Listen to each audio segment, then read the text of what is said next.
Last week we were finished up chapter 23 and got through verse 16 of Proverbs. So today we're going to begin in chapter 23, verse 17. Proverbs 23, verse 17.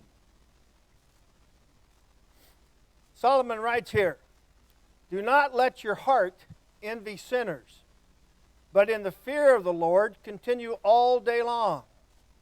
For surely there is a hereafter," or your Bible might say future, "and your hope will not be cut off." Great verses here. It seems like sometimes Christians seem to serve God because they are afraid not to. I don't know if you ever noticed that. But they begrudge their lifestyle. When they look at others living without restraint, they envy them. Maybe you have been in that position once or twice in your life, asking yourself why. This proverb needs to be embedded deep in our hearts as words of encouragement. Let me read it again. "Do not let your heart envy sinners, but in the fear of the Lord continue all day long. For surely there is a hereafter or a future. And your hope," and that hope is what? In heaven, absolutely. Our hope will not be cut off. Very important for us to remember that. The hope of heaven is a reality. It is. Christ said, "In my Father's house are many mansions. If it were not so," he said, "I would have told you." John 14:2. With that being true, why then should any Christian envy the temporary joys of sinners, purchased by them at the price of eternal death? Galen.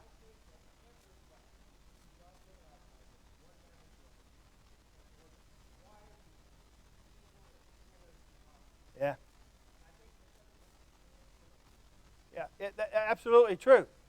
You see people in that position who just seem to thrive. And you ask yourself why. Here you are struggling, doing the best you can, and somebody who's not living a Christian life is reaping all the material things of this world. But we got to remember one thing. The things in this world are what? Temporary. We're in it for the long haul, so to speak. Good thought, good comment. Daniel.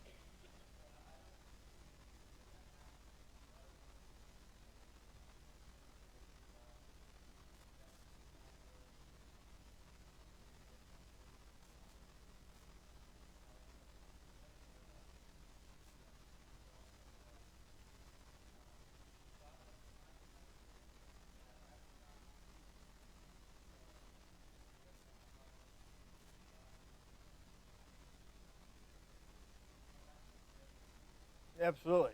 God's going to take care of us, isn't He? He's going to provide those things that we need to have to make it in this world. Jack?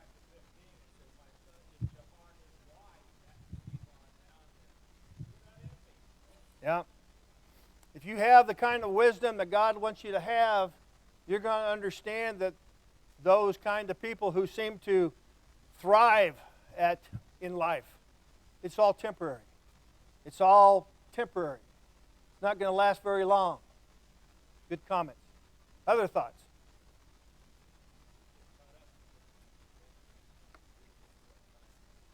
Yeah, I mean, if we're honest with ourselves, people who live a sinful life seem to have a lot of fun, don't they? Yes?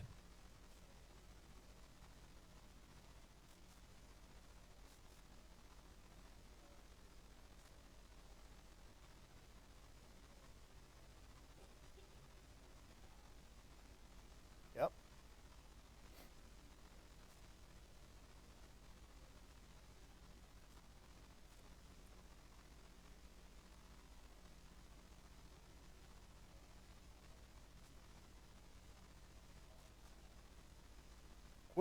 When doubt creeps into your life, that's when you start to stumble, when you start to fall. Daniel.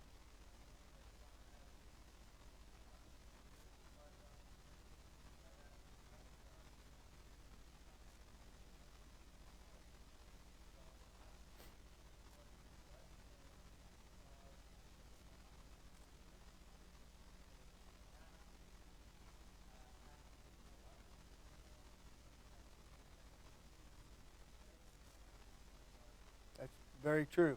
That could happen. Other comments or thoughts? Okay. And of course, that fear is respect and honor of the Lord. And that's one thing we need to remember. It's not being afraid of God in the sense that a scary situation. Okay? That fear is honor and respect. It's that relationship that God just wants us to have with Him. Okay, verse 19. Hear, my son, and be wise, and guide your heart in the way.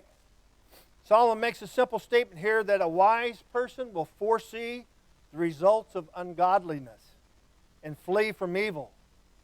A number of New Testament verses support this thought. Romans 12 and 9, 1 Corinthians 6 and 18, and in 1 Thessalonians 5, 21 through 22, Paul said, test all things, hold fast what is good, abstain from every form of evil. Simple instruction here. Be wise. Guide your heart in the way. What is the way he's talking about here? The way of the Lord. Absolutely. Any thoughts or questions on that? Okay. Let's look at verses 20 and 21.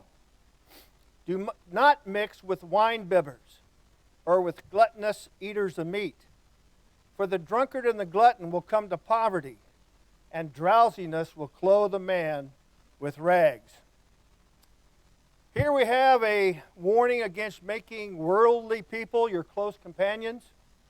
Solomon says here, do not run with a crowd that thinks happiness comes through fulfilling the moments of fleshly passion, such as drinking and gluttony. They are short-sighted and will come to ippiness. Look at verse 21 again. For the drunkard and the glutton will come to poverty, and drowsiness will clothe a man with rags. We're not necessarily meaning just material or money in this situation, but poverty in general, being poor, not having clothing, not having friends, companions. Those are things you have to be concerned with also. Any thoughts? Moving on to verse 22. Solomon writes a simple statement here. Listen to your father who begot you, and do not despise your mother when she is old. Another statement from Solomon telling us that we need to respect our parents. Verse 23. Buy the truth and do not sell it. Also wisdom and instruction and understanding. Solomon says here, as one who realized the preciousness of truth, be willing to sacrifice everything in order to buy it. Now, we're not talking materially buy it. You cannot buy with money the truth. When you buy into something, what does that mean? If I buy into an idea, I'm all in. I accept it. I'm with you all the way. Good times and in bad times. Yeah, that's what he's talking about. Two parables that illustrate this thought is found in Matthew chapter 13. If you turn over there with me.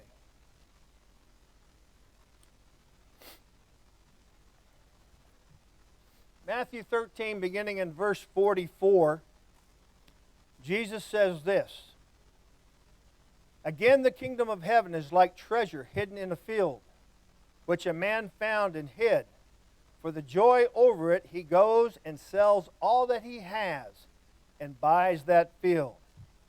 He goes on to say in 45 and 46, again, the kingdom of heaven is like a merchant seeking beautiful pearls, who, when he had found one pearl of great price, went and sold all that he had and bought it. We need to be willing to sacrifice everything for God. Hard to do. Hard to do sometimes. But that's what our goal should be. Once you have come to know the truth, Solomon says, do not forget its value and sell it for a lesser value. It's not worth it.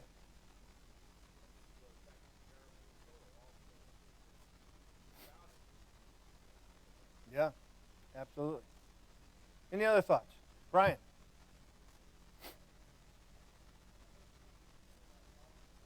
Uh-huh.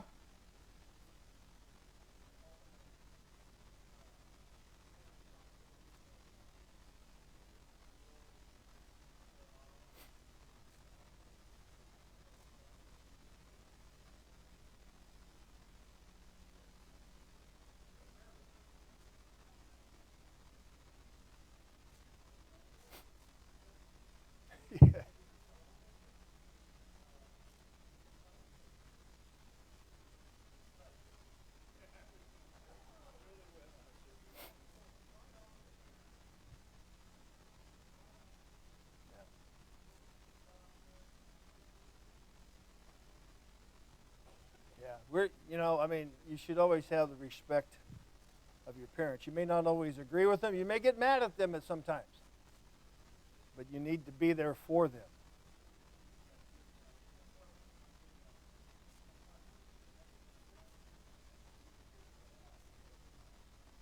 Yeah. Supposed to take care of them in their old age. No, it's hard. It's hard. All of us who have done that in some form or fashion know that. Other comments? Yeah? You hear that, Jason?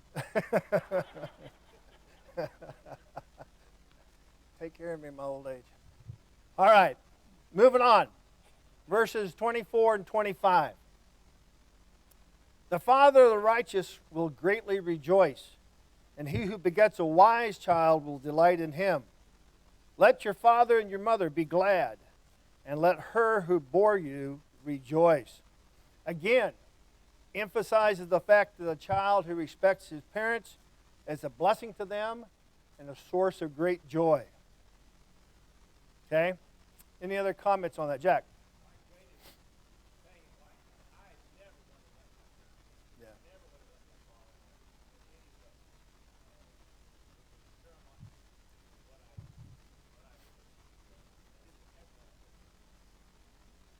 I know I shared this story with you. When I was a teenager, my dad and mom would go to San Luis Obispo for Ag Teachers Conference once a year. That's where all the ag teachers in California would assemble for about a 3 or 4 day conference. Sometime earlier on, when my dad was teaching full time, it was a week long. And he had brought home some chickens that belonged to the school, and because nobody was going to be there to take care of them. So he was going to hire somebody to feed and water those chickens while they were gone.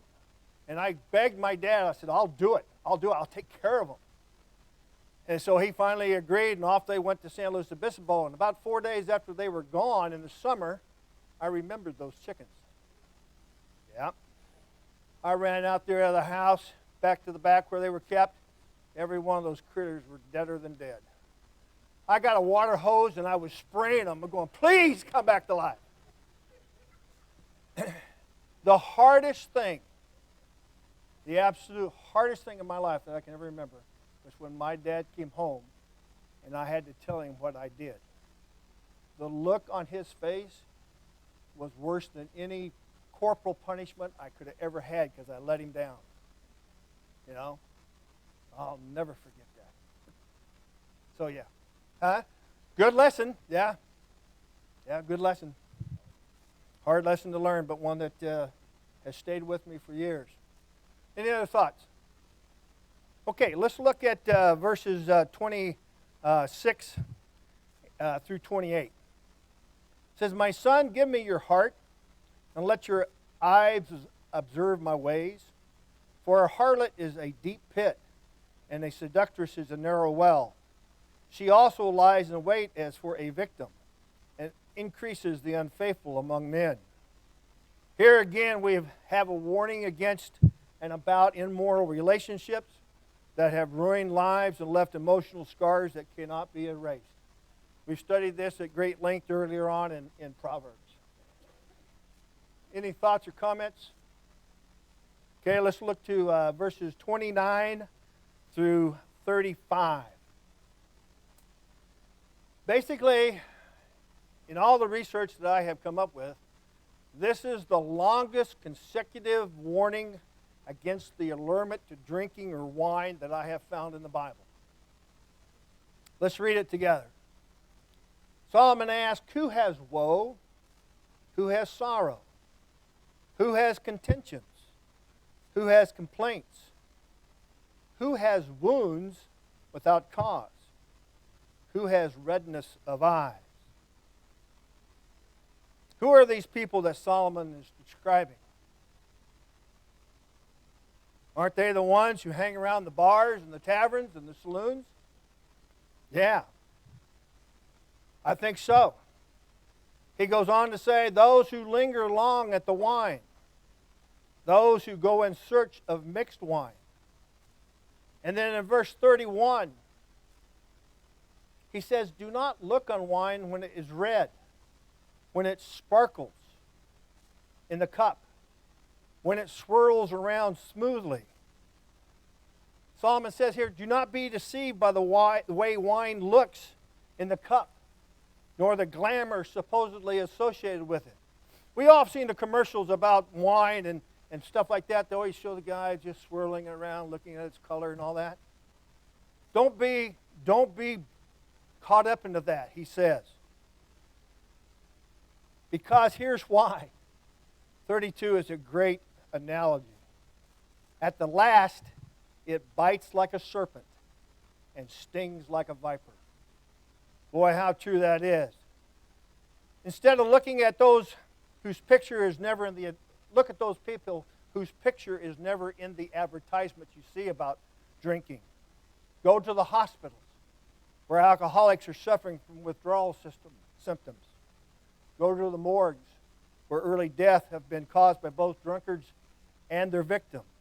Remember what it said back in chapter 20, verse 1? Wine is a mocker. Wine is a mocker. 33, your eyes will see strange things, and your heart will utter perverse things. 34 says, yes, you will be like one who lies down in the midst of the sea, or like the one who lies at the top of the mast, saying, they have struck me, but I was not hurt. They have beaten me, but I did not feel it. When shall I wake, that I may seek another drink? We've discussed this before, I know. Have you ever witnessed how different a drunken person becomes? Many times, I think, we've seen it, probably. They change. When they are sober, they can be as nice as can be. But when they become drunk, they become mean. A lot of times. And you just go, why? Notice how vivid Solomon describes the drunk. When they get to that drunken state, it's like they're in the middle of the sea. No stability, staggering, cannot hold on to nothing. And then the hangover leaves them feeling beaten. But they don't remember how or when. Yet, look at the last verse. As soon as they get over it, what do they want to do?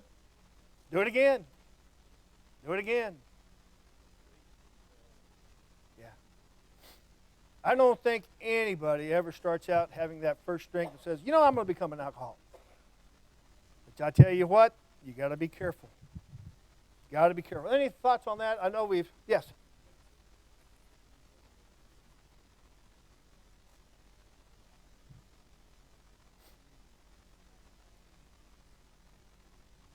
Oh, yeah.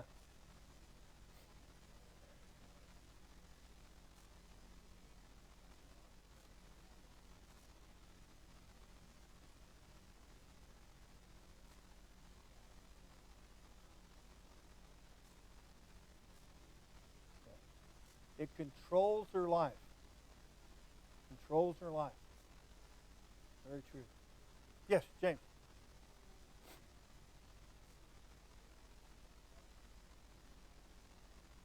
Yeah, it's that feeling of euphoria sometimes.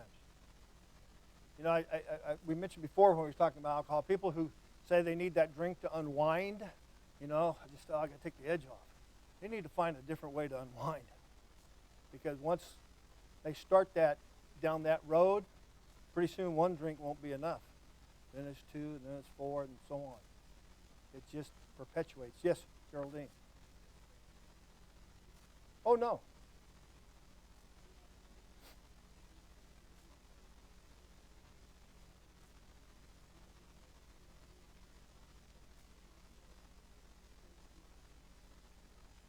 Yeah. Patricia told me a story. I picked her up at the airport, I guess it was Friday morning when she finally got in, about a guy that was in the seat in front of you, had a little bit too much to drink, and all the words that he spoke, the F-bomb and all that kind of stuff, that's all around. He was obnoxious, mean, ugly. You don't sometimes realize it, but it changes you, not for the better. Other thoughts? Yeah, absolutely. Yes, John. No.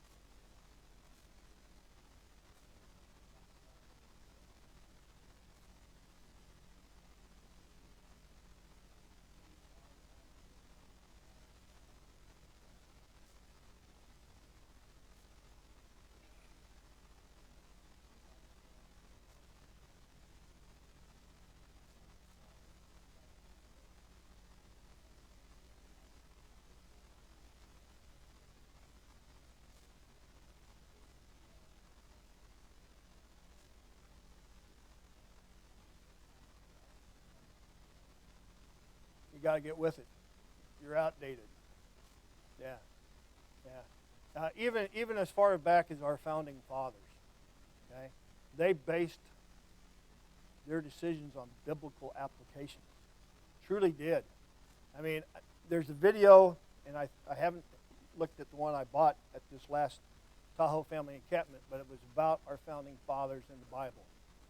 And I want to go through that at home, because I'd like to, even though maybe on the Wednesday night when we're at a time and place we can do it, is show this video, because it is an eye-opener of how far we have gone astray from what our original founding fathers intended us to be.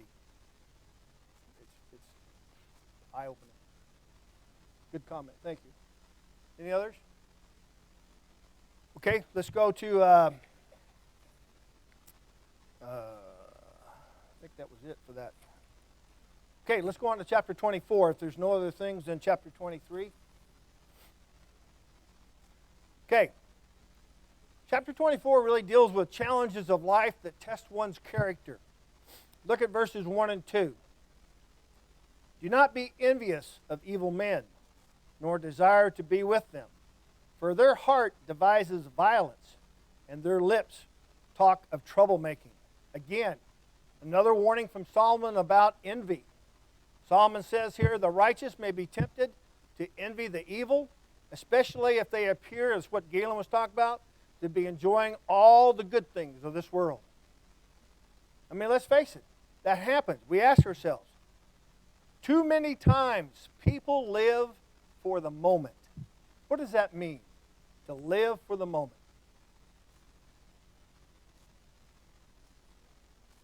It certainly is destruction.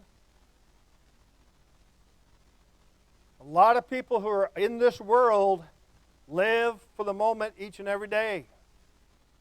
They don't think of the long term. Yeah, that's true too. Definitely an absence of God. Solomon says here, do not measure success by the moments of pleasure. Consider the final end before God throughout eternity. Isn't that why we're here today? Amen to that. Do not let the attractiveness of evil draw you into its tangled web of destruction, just like she said. Any other thoughts? Okay. Let's look at verses 3 and 4. Through wisdom a house is built, and by understanding it is established. By knowledge the rooms are filled with all precious and pleasant riches. This proverb merely states that it takes wisdom to build and establish and properly furnish a house. Question: is material wealth the substance on which we build and bond strong families? No, absolutely not. Turn over with me to Luke chapter 12.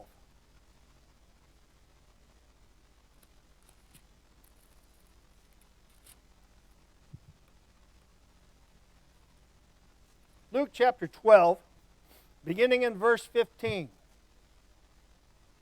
Jesus says this, and he said to them, "Take heed and beware of covetousness, for one's life does not consist in the abundance of things he possesses." Then he spoke a parable to them, saying, "The ground of a certain rich man yielded plentiful. And he thought within himself, saying, What shall I do, since I have no room to store my crops? So he said, I will do this. I will pull down my barns and build greater, and there I will store all my crops and my goods. And I will say to my soul, Soul, you have many goods laid up for many years. Take your ease, eat, drink, and be merry. But God said to him, You fool, this night your soul will be required of you. Then whose will those things be which you have provided? So is he who lays up treasure for himself and is not rich towards God." What's Jesus trying to teach us here? Is he trying to tell us that the material things in this world, we need to share them. We need to share them, but we are not guaranteed tomorrow to spend those riches that we get from those things. Okay? The moment is now. The moment is now that we need to be in.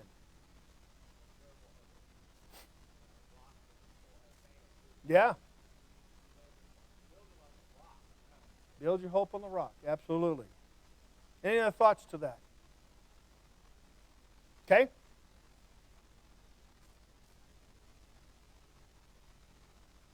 Let's see. We're at verse 3 and 4. No, I'm sorry. We finished that. Money can't buy things, but it can buy peace and contentment. Okay. I do want to mention this. I like what George DeHoff, his commentary, said regarding this verse. That taking this verse as a metaphor of fact, that righteous and godly living are required to build a family, a good name, and to keep them established. I think that's very, very true. Verses 5 and 6. A wise man is strong. Yes, a man of knowledge increases strength. For by wise counsel you will wage your own war, and in a multitude of counselors there is safety. The second line in verse 6 is identical with that in Proverbs 11 and 14. This proverb stresses the superiority of wisdom over physical strength. Okay? Think about the story of David and Goliath. David put that perfect trust and wisdom into the Lord, didn't he? Which gave him the strength to overcome Goliath. Where it talks about wise counsel. Again, in my Bible, I have underlined passages that have a little bit more definition and explanation at the bottom. I want to share this with you. Knowing the will of God through circumstances and counsel. While the Christian is to live above his circumstances, he is not to be unaware of them. God often works through circumstances in revealing his perfect will for us. Certainly, Paul's wonderful statement, all things work together for good to those who love the Lord, Romans 8:28, takes into account our circumstances. And there's a number of other biblical examples. God directed Abraham to substitute a ram whose horns had somehow become entangled into a thicket for the life of Isaac. Think about that. God arranged for Pharaoh's daughter to be bathing in the river Nile at the exact time baby Moses floated by in a little ark of bulrushes. Think about that. Paul's young nephew happened to overhear a plot to kill his famous uncle. He then reported it to the authorities, thus saving the apostle's life. Acts 23, 12 through 22. Surely the above circumstances were providentially arranged. So the Christian should ask, when attempting to discover God's will, is the Lord showing me something through my circumstances? Have you ever had something in life happen to you, and you just start thinking about it and ask yourself why? Oh, all the time. All the time. I mean, it can be little things. I shared the story with you a few weeks ago that one night Daniel and Patricia and I were driving home from church, and as we crossed the railroad tracks there off of Woodward and Moffett Drive, we stopped. No traffic coming. We were looking at a train coming way down the track. We were there for not more than 5, 6, 7 seconds. Started to move on. Well, I tell you what, about 5 or 6, 7 seconds before we came to an intersection, a car flew through the intersection. Didn't stop, didn't slow down. Obviously, I think he was running from something. Made me think, if I hadn't stopped on the track. You wonder, you know. Things happen in our lives that we don't sometimes understand. In fact, we may get frustrated with it. But ask yourself, is God trying to steer me in some direction that I need to go? That's the question. Anybody have any comments or thoughts on that? Yeah. Yeah. He's going to, and you know that he'll put you in something that you'll be able to handle, because he'll not give us anything we can't handle. Beauty of it. Any other thoughts? Moving on. Verse 7. Wisdom is too lofty for a fool. He does not open his mouth in the gate. Solomon says here, a fool rationalizes that wisdom is not worth the sacrifices necessary. Therefore, God's way seems beyond his reach. You ever met anybody that says, oh, I can't do everything God says, it's too hard? I've met people like that. I'm sure you have too. When he talks about the gate, anybody understand or know what he's discussing there, or why that is mentioned?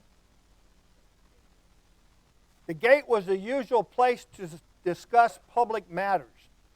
Okay?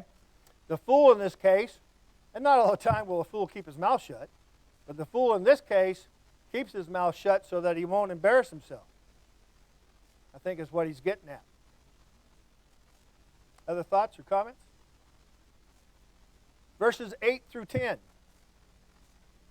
He who plots to do evil will be called a schemer. The devising of foolishness is sin, and the scoffer is an admonition to men. Here in verse 8, Solomon speaks of a man so depraved and sinful that he needs no temptation of the devil, but contrives and plots sin in his own mind. Verse 9 tells us that a man's evil thoughts are classified as sins. We know that. And then verse 10, I like verse 10, tells that it is the crisis that separates the men from the boys, so to speak. If you show weakness in a crisis, your strength is small. Have you ever known anybody in a crisis situation just to fall apart? Yeah. It happens. It happens. Any thoughts? Comments? Okay, looking at verse 11 and 12. Deliver those who are drawn toward death, and hold back those stumbling to slaughter. If you say, surely we did not know this, does not he who weighs the hearts consider it? He who keeps your soul, does he not know it? And will he not render to each man according to his deeds? Two great verses here that tell us that we need to get involved when others are being mistreated. Okay? Do we have a moral responsibility to get involved if we see or know of someone being mistreated? Yes, we do. Now, it's kind of conditional, okay? One is if we have the opportunity, And two, if we have the ability. Sometimes the lack of ability to get involved into a situation is what maybe would preclude us from doing so. You know, a little old lady trying to break up a fight between two big old guys, probably not going to happen. Okay? But that's what he's talking about. But he goes on to say here, but if one excuses himself of this obligation, let him remember that God knows whether, like the priest and the Levite, he passed by when he should have helped. Okay? God knows the innermost secrets of our heart and will render to every man according to his works. Look at Hebrews 4, please, verse 13.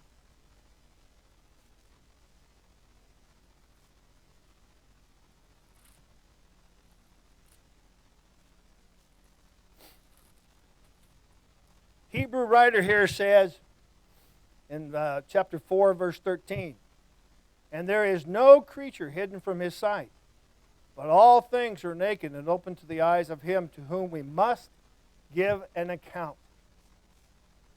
Must give an account. Romans 2, verse 6.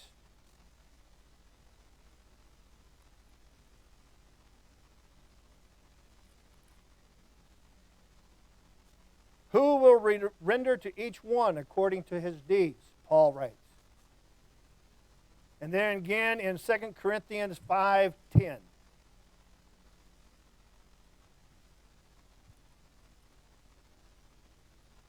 For we must all appear before the judgment seat of Christ, that each one may receive the things done in the body, according to what he has done, whether good or bad.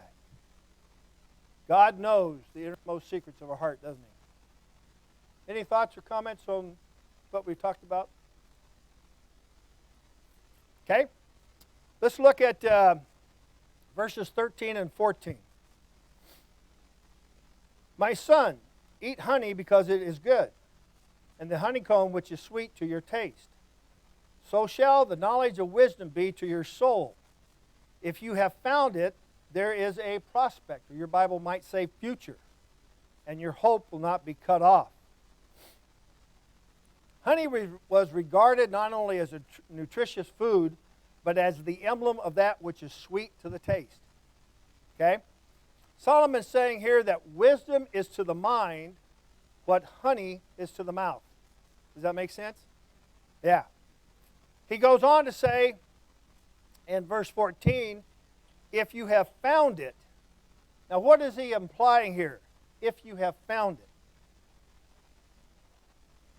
I think what he's implying, at least the way I interpret it, the teaching here is that one's eternal hope depends upon his finding wisdom. Aren't we all supposed to find that wisdom? Strive towards that wisdom? I believe we are. The wisdom that saves a soul is found only where? In God's Word. That is why Paul told Timothy to study thyself approved unto God. 2 Timothy 2 and 15. Any thoughts or comments? That's right. Yeah. I mean, and that future is not good. Absolutely. Not good. Any other thoughts? 15 and 16. Says, do not lie in wait, O wicked man, against the dwelling of the righteous. Do not plunder his resting place. For a righteous man may fall 7 times and rise again, but the wicked shall fall by calamity. The warning here is pointed squarely at the wicked against plotting for the ruin of a good man. A righteous man may fall 7 times into trouble, but if he keeps the trust of God in his heart, the Lord will deliver him out of his afflictions. Christ himself promised to be with his followers even to the end of the world, Matthew 28, 18 through 20.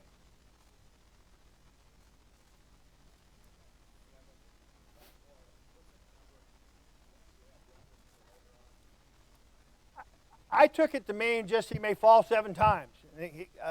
I don't know if it refers to the 7 being the perfect number or not. Anybody else maybe have any thought of that?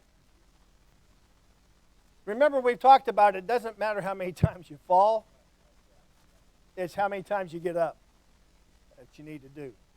Absolutely. All right, we got time for a couple more here, and I think that will be it. Verses 17 and 18.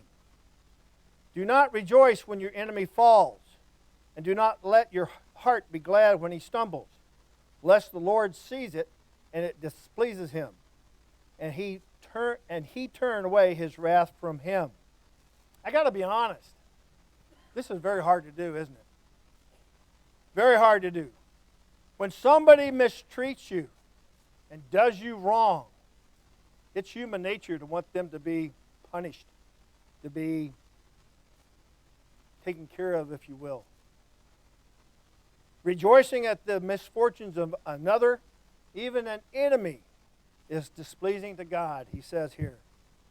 Revenge and vindictiveness eats like a cancer in the hearts of those who possess it. Turn over with me to Romans 8.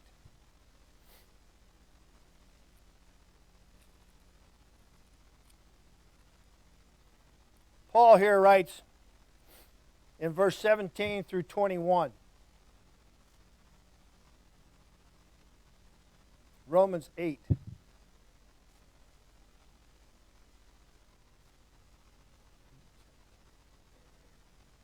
This is not what I wanted.